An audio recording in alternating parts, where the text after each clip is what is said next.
There is a whole world of cinema to be discovered. You just have to overcome that 1-inch barrier known as subtitles. This is that 1-inch barrier with Nicola Barry, Josh Barry, and Kieran Griffiths. Gentlemen, welcome back to Bong Joon-ho, the final episode of this month. I'm going to be sad for the next 11 months until we do this again. Yeah, and this for me is the last one I hadn't seen of his films. Yeah, right. I believe that'd be the same for me as well. Yeah. So I've now seen all his films. Yeah. Because feels like an achievement. It's always nice completing a director's filmography. True, yeah. And then they come out with another film and you get annoyed at me. Like, gotta go see that. Yeah. It's the completionist cinephile curse, the triple C, as we like to call it. But I mean, as far as filmographies go, I've not seen auteur. Yeah. But I've now seen everything bar it. And it's a pretty damn good Very filmography. good. It's a pretty damn good filmography, not to spoil what our thoughts of Mother will be. Except for Mother, which is shit. So we did Memories of Murder week 1, we did The Host last week, and now consecutive 3 films in a row. Here's 2009 film, the neo-noir thriller Mother, which, as we kind of discussed briefly last week, is sort of a return to that thriller form of Memories of Murder. Came out in 2009, and the plot follows a mother who, after her intellectually disabled son is accused of murdering a young girl, attempts to find the true killer and get her son freed. Before we really crack into this episode, I just want to bring up something that, Josh made us aware of in our chat, that this is obviously not our first mother-related film. We've had Mummy, as well, which deals with some pretty complex relationships between a mother and her son. There is some incestuous vibes within Mother, which is technically the 3rd time we've covered incest on this podcast. Please don't let that be a reflection of who we are as people. So yeah, third time for Mother, because it's a Mama Tambien. Into Mama Tambien, there we go. So third, So this is right. What, episode 25, 26 of the show. Sure. So statistically, we're covering incest and films with Mother in the title about every 8 episodes. So we'll see you all on episode 34 for something else involving someone fucking their mum. Yeah, no, and that's it. We need a psychologist on the show. But this is obviously celebrating Bong Joon-ho's filmography in the month of June, because he is the Lord and Savior of this podcast. Of cinema. Of cinema, ultimately. Well, hey, Parasite. When we do Parasite, I'm going to have to find out the posts from how long it played at Palace Cinemas consecutively, because it became a thing. It did, really. That's just the power of Bong Joon-ho. It was ridiculous. It was like almost a year. It might have been over a year. Weeks or something, I'm sure. Something that crazy. it showed at Palace Cinema.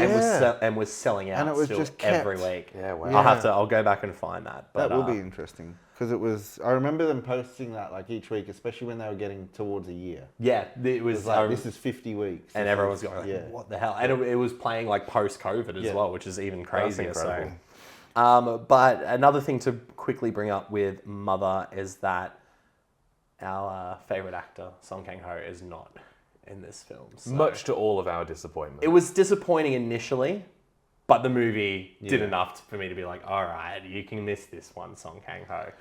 But there wasn't even a role in this for him, I don't think. No, Even if they'd wanted him, I don't know who he would have played. He wrote this script for Kim Hae-jai. Right, who plays the mother. Yeah, so unnamed in the film. He actually said that if she said no, he wouldn't have made the film. Wow. He literally made it. I for wonder her. how But she's not going to say true that is, But he said that she is in Korea known as the mother, because she always plays mothers in films. Yeah, right. So he said if we saw her down the street, you would be like, oh, that's the mother. That's the mother. Yeah. So wrote this like Tom Hanks is America's dad. Yeah, exactly that sort of thing. Yeah. Interesting. Well, I mean, first and foremost, she's brilliant. In the film, she is fantastic. No, I mean, she's amazing. Yes. I was actually just going to go, and I didn't want to get into spoilers too early. Is this a top 3 performance in a Bong Joon-ho film? Oh. Wow. Yeah. Because for me, I think the first two Song Kang-ho. Yeah. I mean, honestly, the first two are yeah. probably Song Kang-ho in Parasite and Song Kang-ho in Memories of Murder. Yes. And then this might be up there. Yeah. And I think this probably rounds out my top three. Yeah, I mean, it's an amazing performance. Right from the get-go is. too, From just the- her reaction to things that happened to her son just within the first 10 minutes of this movie. Yeah. It's you get that motherly vibe. Yeah. I mean, this almost helicopter-like overprotective mother, and not just because he is someone with an intellectual impairment, but also just because you know immediately that there's no father in the picture. He is all she has, and that motherly protective nature does not once come across as like too much. You kind of feel very sympathetic for her in those situations, and I think that's all a performance-based thing. So I think you might be onto something there. Yeah, she's amazing. She's incredible. Like, you can make a case for some other performances, sure, but this is she is the film. Yeah. In title and in performance. Yes. Yeah. And that's a funny thing, and I don't think we've spoken about it.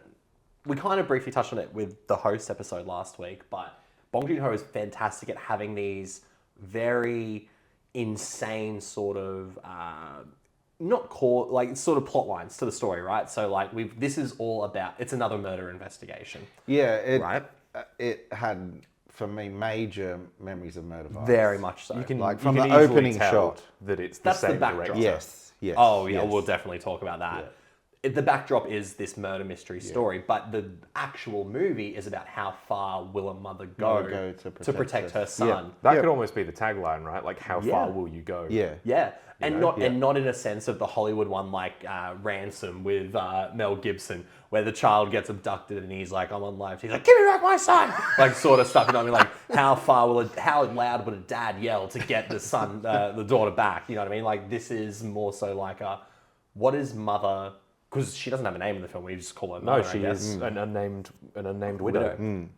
What will she do behind the scenes? What will she push herself to get away with to free her son? Not spoiling anything, whether he's innocent or not. Yeah. That doesn't matter to her. This is all about just getting her son back, and it is fascinating. Yeah. It is very much, this to me almost is on par. Like, I would go back and forth with, is this movie darker thematically than Memories of Murder?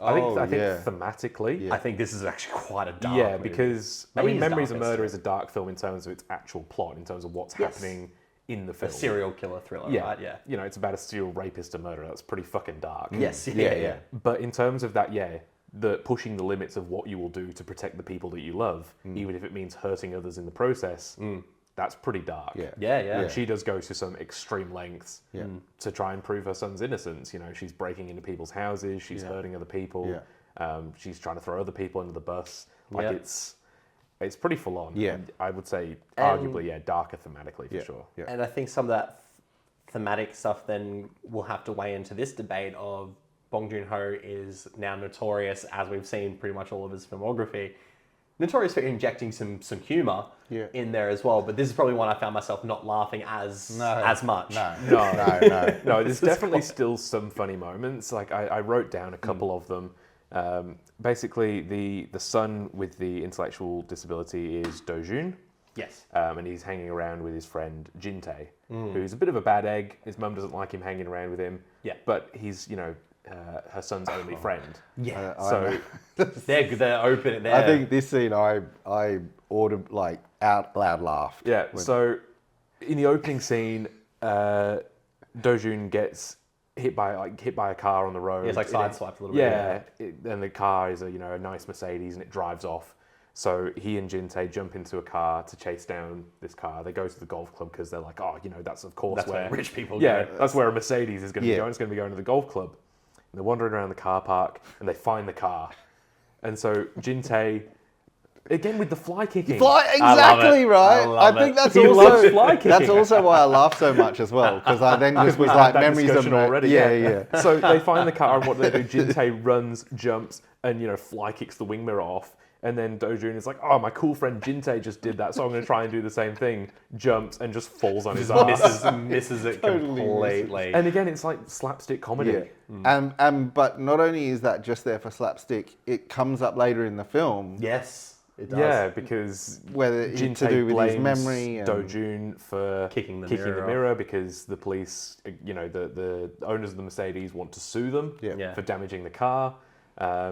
And then Jin-tae blames Do-jun, and Do-jun's like, oh yeah, I guess yeah, I I did did it. kick the mirror. I remember the mirror getting kicked off. I must have done it because you said I did it. Yeah. And that, as you said, plays a part in the film in that And his quite a- memory can be influenced by what exactly, people it's are a telling pretty him. major part actually. Yeah. And so that funny scene then Plays a plays. big part. Yeah. And it's another testament to Bong Joon-ho's ability to create a fully fleshed out story, because what you might assume is just this character establishing opening sort of 10, 15 minutes of non-consequential things ends up becoming a huge part of the investigation because, sorry, what was his name again?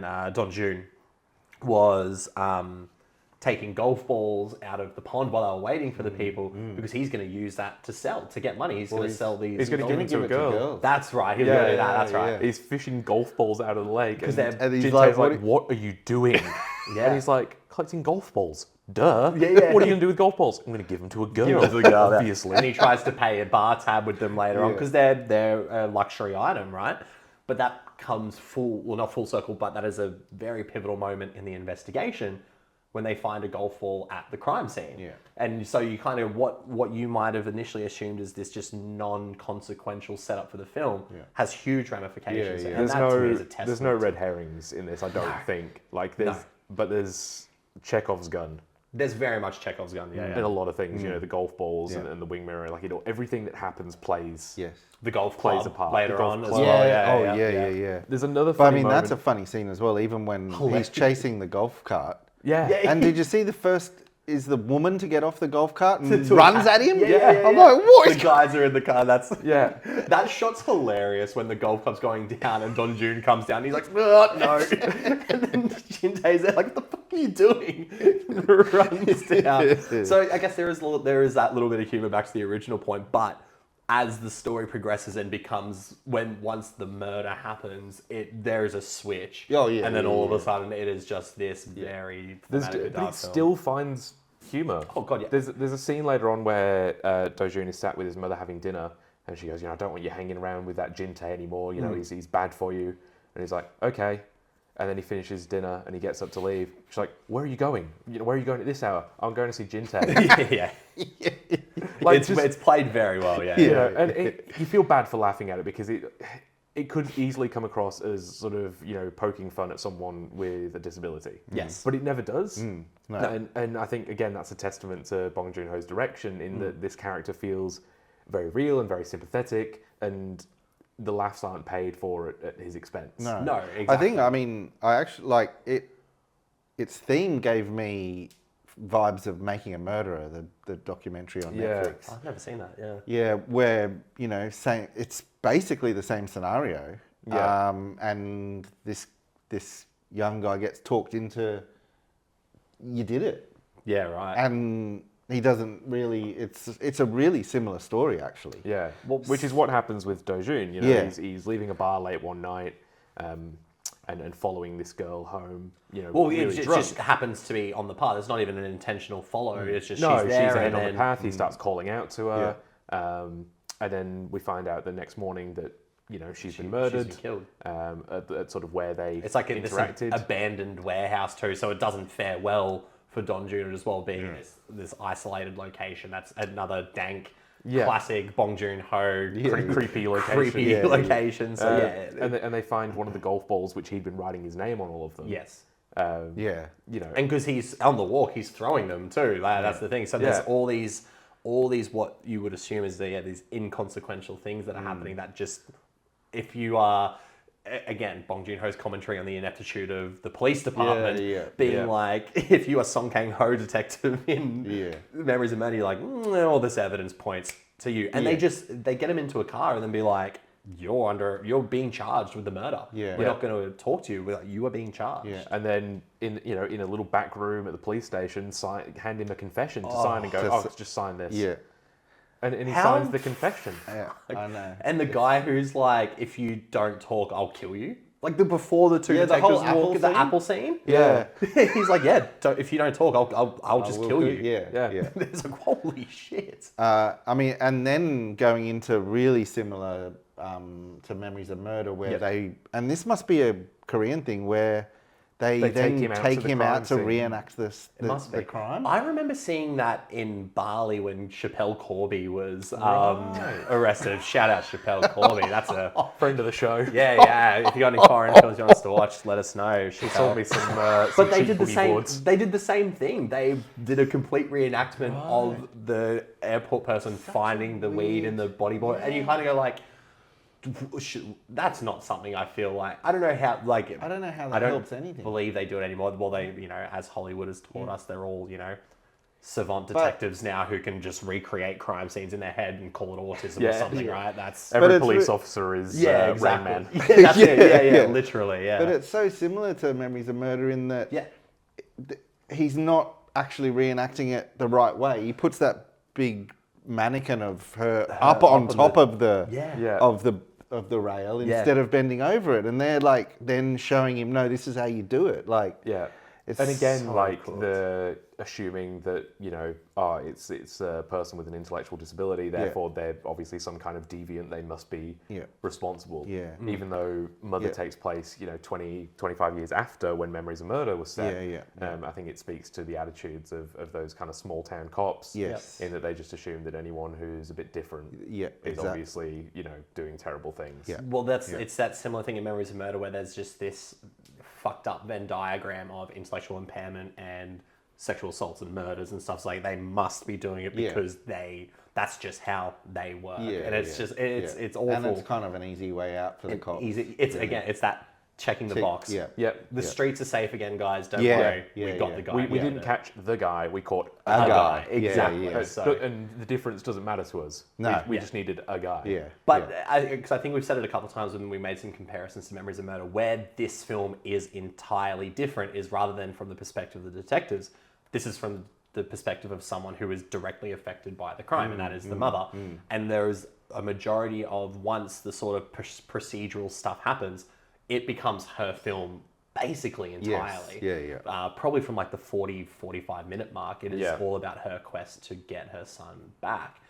And I think Bong Joon-ho does a fantastic job of making us sympathetic to her journey, but then also revealing little tidbits along the way of like, whether she is so disregarding of the fact that whether her son's innocent or not to get him back, because one, she has this control over him because she lost that when her husband died, and she wants that sort of control back, right? And it leads down this just despicable path of these things that she does. Yeah, I think at the same time as that though, you can relate. Like absolutely, it's like that's your son. Yeah, what would you do if I can get them out of it? Are you willing to sort of forego? Yeah. And I think anything? she, like we've said, is amazing performance. Does an amazing job of still having us care for her, even though she's not necessarily a good person, and is doing bad things. Like you think about, like it's a very mainstream and sort of timely comparison. You think about The Last of Us. Sure. Right? Which we've all seen the first season of, and I think we've all played the game as well. In how that kind of finishes up. Basically doing terrible things for the sake of a child that you love. Yes.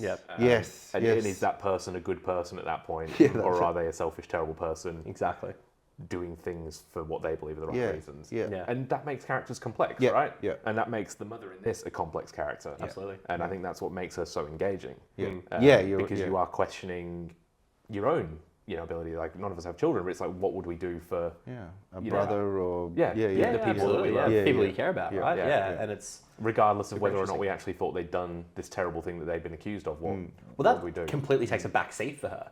She's not even it takes a back seat initially because then she kind of gets involved with like almost trying to tarnish the name of this dead girl too, of being like once they find out things about her. Through the start, she just, like, she says to one of the cops, he couldn't hurt a water bug or something. Yeah. Like she 100% believes there's no way he could have done this. But even when she goes to visit him in jail, in prison, or whatever, she says to him, even if you did it, you deny it. You know, you don't confess, regardless. She's not saying, you know, did you do it or not? She's saying, even if you did do it, you don't confess to it. I can't remember entirely, but is that in the same scene as well where they have the lawyer there? And he starts going like... that's after. I think that's right, yeah. That scene with the lawyer is great, though, because he goes like, oh, wait a second. Well, that's it. That did happen. Jintai kicked the mirror. You know what I mean? It's just entirely... Because they're like, you need to remember, because he's saying, I don't remember what happened that night. That's I was right. drunk and my memory's not good. And they're like, no, you need to remember. Tell us anything. Whatever you can remember, just remember. And then, he goes, oh, I remember. And you're expecting this big reveal about the murder. And he goes, I didn't kick the mirror. Jintai kicked the mirror off. And that's a funny moment. It's a funny moment. It's so that's well again, done. Bong Joon-ho just like, the comedic timing. Yeah, it's brilliant. For a typically dramatic director, his comedic timing is excellent. It is, Because that was one of the biggest laughs I think that night. Because you're just expecting this big dramatic reveal, and he goes, I didn't do it, and you can just hear like the mum screaming internally. Being like, fuck the mirror. They're absolutely fantastic, but. It's just another testament to the screenplay, like how intricate and how these little tidbits throughout have these great payoffs, whether it is comedically or then narratively later in the film, because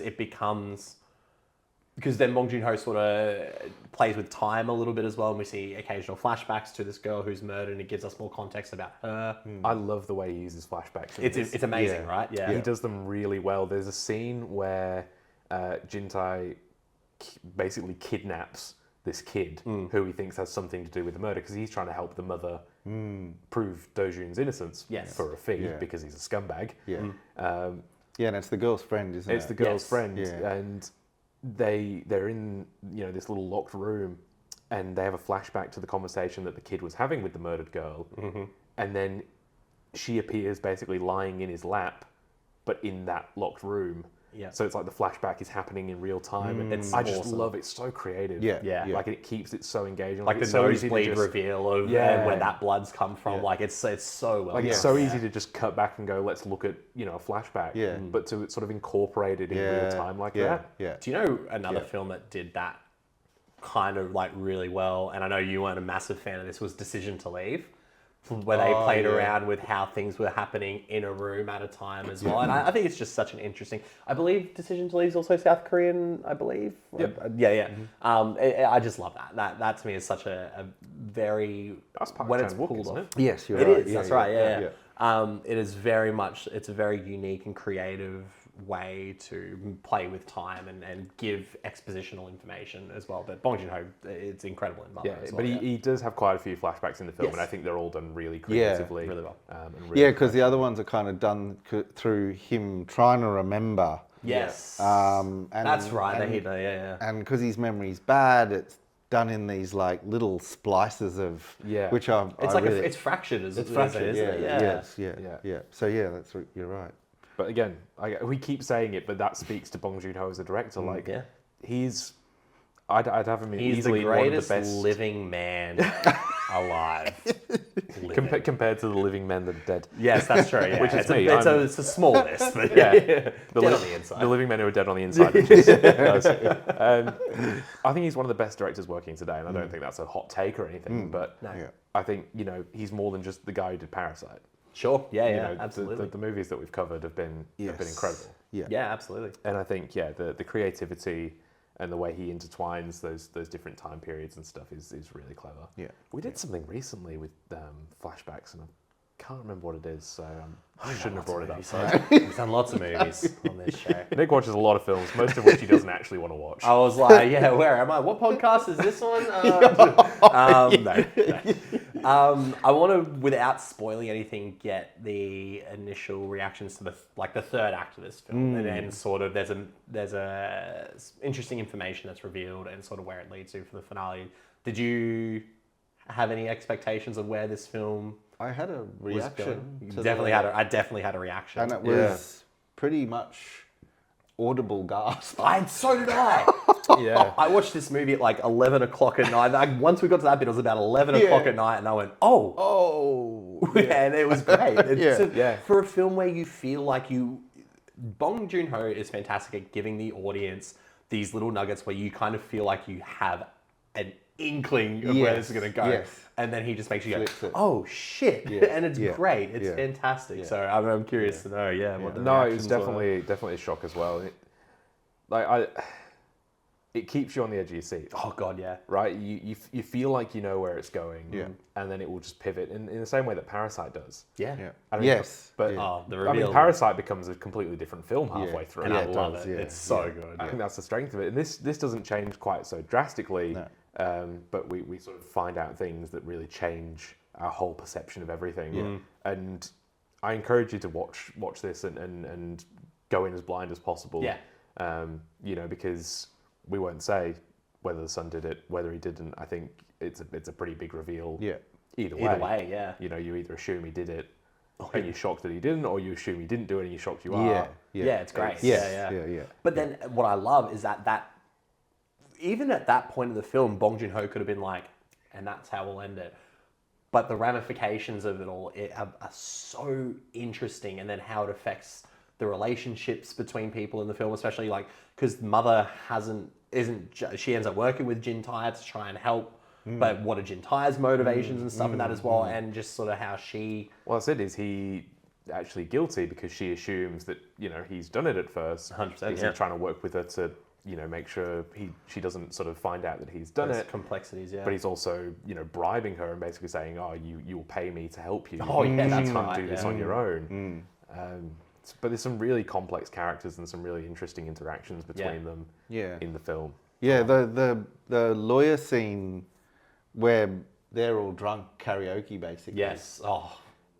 That kind of came out of nowhere, but then obviously a class kind of, they're sitting there rich, he's not really introducing his friends. Yeah. It's such a dick thing to do as well. He's sat there like drunk off his ass in this karaoke bar, and his it's like, friends are to my literally right, we have, the district attorney, and to my left, this guy snorting cocaine off this woman's booze. Literally is the best lawyer in the city. And then mother's sitting there like, and this is why how did they invite how my son's gonna get free. Yeah, right. But he says to her, he goes, well, we're gonna say he did it, and he's gonna be guilty, and we'll get him out in 4 years. We'll put him in an institution. It'll basically be like a hospital. He won't even be prison because he's not all there in the head. What's the word he says about this is like? He's comparing gold. it to the World Cup. Oh, that's right. Yeah. Like he's saying, he's like, the 2002 World Cup. Was amazing, and then before you knew it, it was 4 years later, and it was the 2006 World Cup. That's right. How quick is 4 years? He can be out in 4 years. Yeah. I don't know what He says something about in law terms, this is like a gold result. This is like right. He says something, along those lines. He's basically saying, we've got this down to 4 years from what could be 20. Yeah, this is an A+. You've got to take this, even if you didn't do it. It's Bong Joon-ho again calling out the ineptitude of government systems and social justice systems and police and class structure. And class structure as well. Because they don't care. They're a poor family. They can't afford a good lawyer. They're having to basically use this lawyer who... And then that's just another win then for this lawyer to be like, hey, I got this conviction down from 20 to 4 years. You should hire me because I can get a murderer off so I can do more cocaine off this woman's breasts. Like it's a fantastic stuff. Halfway through as he puts the microphone there, that's right. And he's still talking to her, and then it's like echoing out through the room. He's announcing like the verdict, like he's like a wrestling announcer, and he's like, and in this corner, we have a 4-year suspended sentence. It's such Jesus a bizarre Christ. scene. Wow, I love it. What a time. We would be remiss not to bring up the opening and closing scenes of this film. What were our thoughts on? Because actually, I found out quite iconic. Like a lot of people do reference the dancing opening and closing scenes of this film. Yeah, and when I looked it up, because I had to rent this on YouTube. because it's literally the only place that had it. Yeah, cannot stream it in Australia, which is insane. Yeah. Type in Mother 2009 on YouTube. Some of the first, apart from the trailer, some of the first few videos are opening dance scene, closing dance scene. So and they've got shitloads of views on them. So. So to contextualize, the film opens with Mother standing in a field. Memories of Murder. Which looks very, dancing, sort of. Yeah, she like walks up a little bit to closer to the camera, and then like it's like she's almost like sort of zoned out, just doing. It's almost. I got some feeling that it was like the performance is starting. You know what I mean? Like there's Mother, and then there's the Mother we see. You know what I mean? I feel like she felt like a transition into like this is who she is, but this is what she will turn into. I don't know. It was weird. I'm an idiot. I didn't really. And then the closing was on a bus, right? That's the But that opening scene is in the story at the end, isn't it? It's about 3/4 of the way through the film chronologically. Yeah. We just see that bit at the start.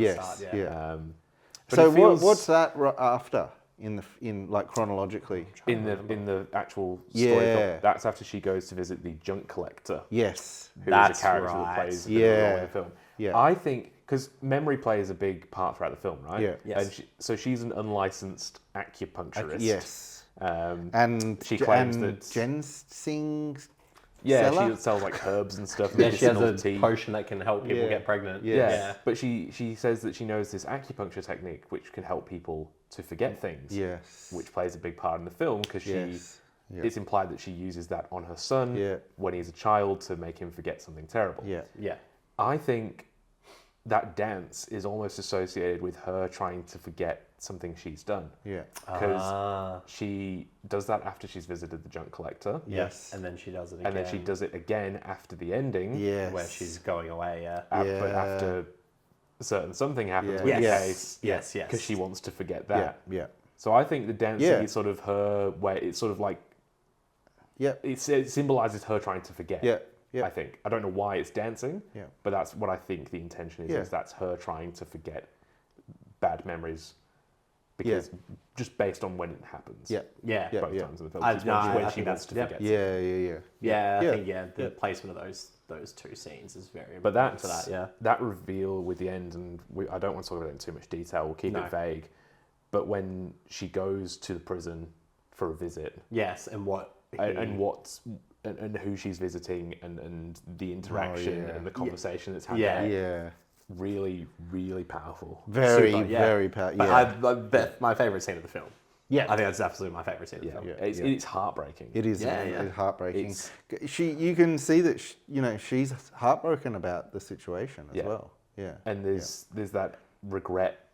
But not. Yes. Yeah. I don't want to say too much because it is one of those films like we kind of had to spoil Memories of Murder, unfortunately, just to talk about it with the context of the real life situation. But this one, it's the less you know, the better. And I think the ending and the reveal, I'd have it up there with a film that we talked about with Memories of Murder in something like 7. In terms of like big twist endings that are really impactful and shocking. Like this is up there. I would agree. I would absolutely agree. Up there in Bong Joon-ho's filmography as well. So we've not covered Parasite on the show. We will be covering it later when we get to it with the Oscar winners pick. But we now have watched all of his Korean language films. Yes. And covered 4 of them on the show. Yeah. So if we were to do a ranking, Nick. Oh, wow. Fuck. You got out of rating the host until the end, so I'm throwing you under the bus early for this. No, that's very true. Well, before we do the ranking, yes, star ratings. Oh yeah, for Mother. Mine's I think you'll hear this in the rankings. I think this is a very unique take on a procedural murder mystery film, right? So for that, it 1 point for me. There were parts of it where I kind of just go, is this just a carbon copy of elements of Memories of Murder? There were just, especially on a visual level, like it's kind of hard at points to distinguish the two films. So it kind of made me wonder. They look so similar. Was that intentional, or was that Bong Joon-ho being like, I know what this should look like, it should do this, let's focus on the story. So there was moments where I was taken out by that. Mine's a very, very, very strong 4. Could go up to a 4.5, but it's a strong 4 at the moment.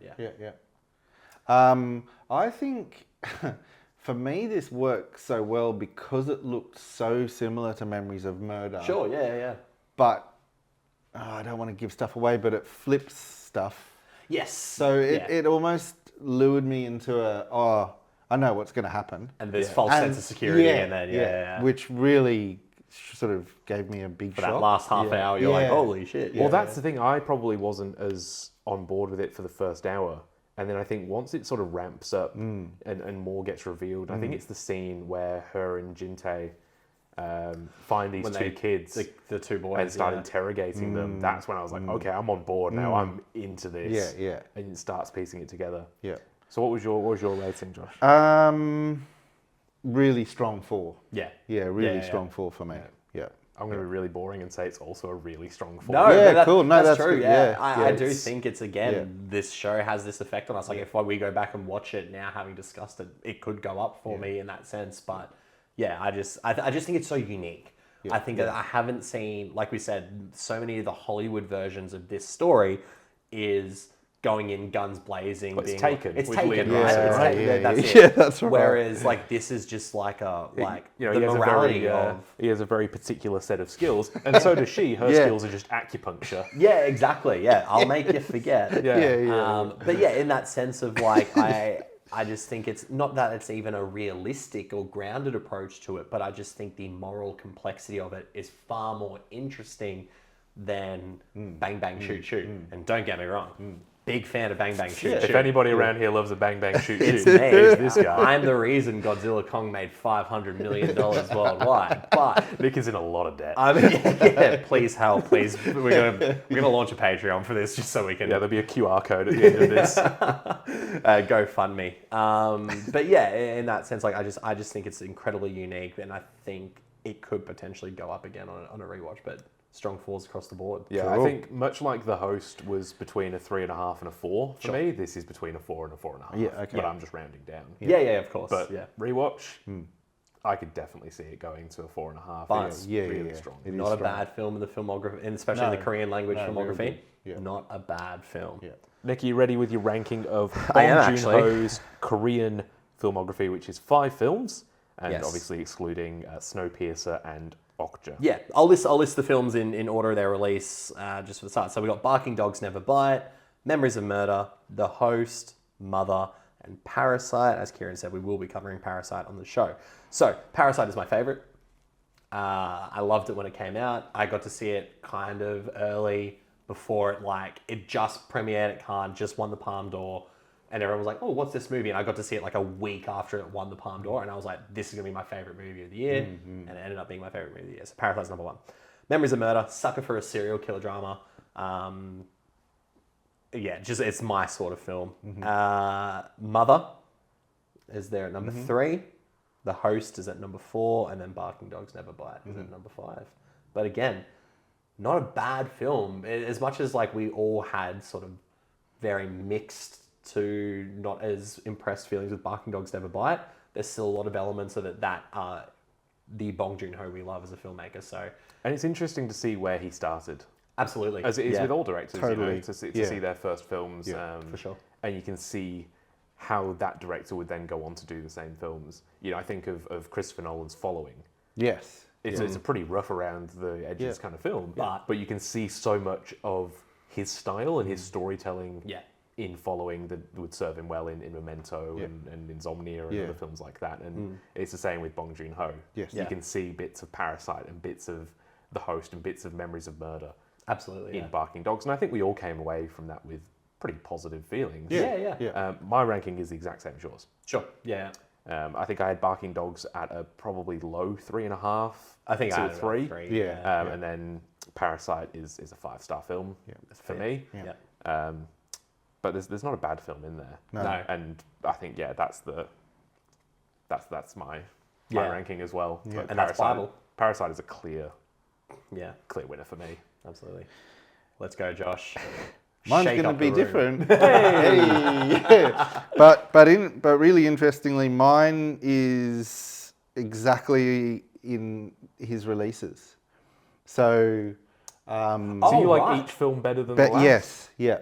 Right. So, least favorite Barking Dogs, Then into Memories of Murder. Yeah, wow. Yeah. Then The Host. Yeah. And so I actually did prefer The Host. And then Mother, and then Parasite. Yeah, wow. Yeah. Interesting. Yeah. The thing is, I mean, Memories of Murder I disagree with, but... No, I know. And I know. But having Mother at second doesn't feel wrong to me. No, because it's incredible. Right? I think it's a fantastic Well, we had it at film. 3, so it's all very closely around there, right? And I think that's probably the closest gap. Yeah. Right? I think for me, it's sort of Barking Dogs and then a clear gap to The Host. Yep. And then The Host and there's a clear gap to those 3. To Mother, to Mother and Memories of Murder. Yeah. And then I think there's a clear gap to for Parasite. sure. You know, Parasite is the it's the ultimate. It is. My gap is probably a bit bigger between Memories of Murder and Mother as well, because I think I just have a fascination with the Memories of Murder story as well. So, but shit, man, he's great. It's that's a great why he's our Lord and Savior. It's a great. Do you think, probably alongside Barking Dogs, do you think Mother is probably a little bit lighter on the social commentary and the themes? Not that not that they're not prevalent. But it is lighter. Story. But it doesn't go as heavy, I think, on the thematic elements as something like The Host. And I don't think it would have Parasite. worked with the narrative. I think if you want to be fully invested into this far more personal story about the moral complexities of this mother character, I think the overbearing commentary of...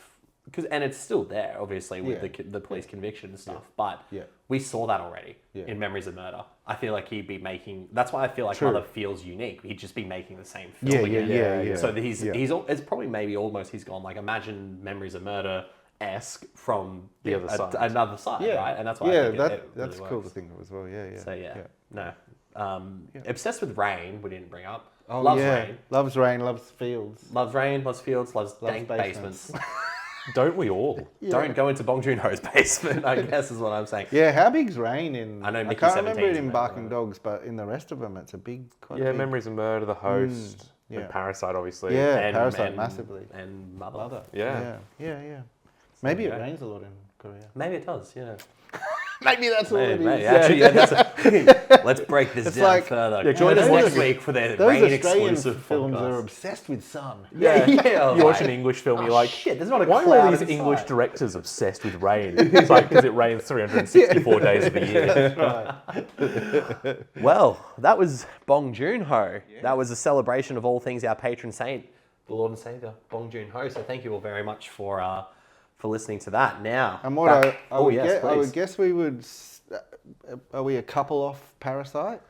Is it another round? We've got another round, We've got another round, and and then Parasite. And then it's after Parasite, that. so So that'll probably be out sometime around the end of the year. Yeah, 2 months-ish away. Which so. is about, around the time that I'll be ready for my next Bong Joon-ho Yeah, fix. true. Yeah. But this has been a lot of fun. I hope you guys have enjoyed watching and listening absolutely. to us talk about the amazing films of the amazing Bong Joon-ho. Yeah. As much as we have, because it's been fun great. for us. Yeah. I mean, this is the first time I've seen all 3 of these films. Yep. And I'm so glad that I finally got around to watching them, because even The Host, which I didn't love, I still really enjoyed. Yep. Yeah. And I would say Memories of Murder is probably one of my new favourite films. Yeah. And Mother is great and something I'm really keen to rewatch. As I finished Mother yesterday, I just thought to myself, I love this podcast because that. Oh, he hates us. He just loves the podcast. Yeah, that's fine. I hate me too. I mean, that film's been on my watch list for for so long. decade. Like Same the Mommy. host. Yeah. Mommy was literally on my watch list in 2014 when it came out, and we watched it last year. Yeah. So It's just nice to finally have a that good excuse. excuse. Yeah, that's right. Yeah, It's a love good it. excuse. And we get to hang out. Yeah, But we get to watch movies. yeah. Which is You're here too, I guess. So like, thanks for being here, I guess. But it's back to scheduled programming, and I believe it's Kieran's pick for the next episode of That One. Oh yeah. So as I mentioned on our last regularly scheduled episode, Wild Tales, Yes. we are heading to 1979 Soviet Russia. I was going to do an accent, and then I thought better of it. Don't worry, there'll be plenty of them on the next episode. Bad Russian accents. I've been playing a lot of Metro lately. And we're covering the Andrei Tarkovsky film Stalker, which I think is going to be a pretty damn fun episode because it's a bit weird. Yes. It's a bit full on. It's super arty. And I think it's really going to push, our boundaries a little bit in terms of I'm sure what we this is normally another cover. one that's been on the list for a long time. Oh, I mean, It's one of those. You know, as a film school wanker, like it's one of those films that when people ask you, "Oh, what's your favourite film?" Oh, Stalker. I like Ingmar Bergman, Andrei Tarkovsky. You haven't heard of them. And you got the one kid who's having way more fun. He's like, "Yeah, I like Pulp Fiction." It's like, fuck yeah. I wouldn't last in film school at all. So Nick, they're what's your like, favourite film? I'm going home tonight to watch more Ingmar Bergman. I'm like, I'm going to see Godzilla and Kong for the 4th time. I'm going to see Ambulance. I can't wait. Ambulance is great. Garfield. Hey. He loves lasagna. But keep an eye out, because while we are running out of puns, there are lots more great foreign directors. Yes. And I think we'll definitely be doing more events like this. Yeah, absolutely. And if you have any suggestions for, great directors or great actors like Mads Mikkelsen that we can check out, let us know. Send us a message, leave a comment. Yeah, because this is a great opportunity to explore the filmographies of people who are important and significant in foreign cinema. Yep. Absolutely. Couldn't have put it any And better. if you've got a pun, send it to send us. it there. Please. We're desperate for puns. We're big fans. We are big fans of the pun game. I've given these guys 2 puns. They're not pulling their weight. He's out. Yeah, no. I'm not good at puns at all. So So please send help. Yeah. please send help. But yeah, you won't have to wait long for the next episode. It will be out pretty soon after this one that you're listening to It'll right be the, now. the and then you're going to have to wait a little bit. July episode. Because, we have lives out. We don't actually have lives We don't outside have of this. no. We're just watching movies Yeah. all the time. But thank you for joining us for this episode on Mother. And we'll Yes. see you all next time for a bit of Stalker. Oof, that's going to be a big episode. That one is Barrier, Instagram, YouTube, Spotify, Apple Podcasts. Subscribe to all those formats there. Thank you all for watching. We'll see you on the next one. Bye. Bye.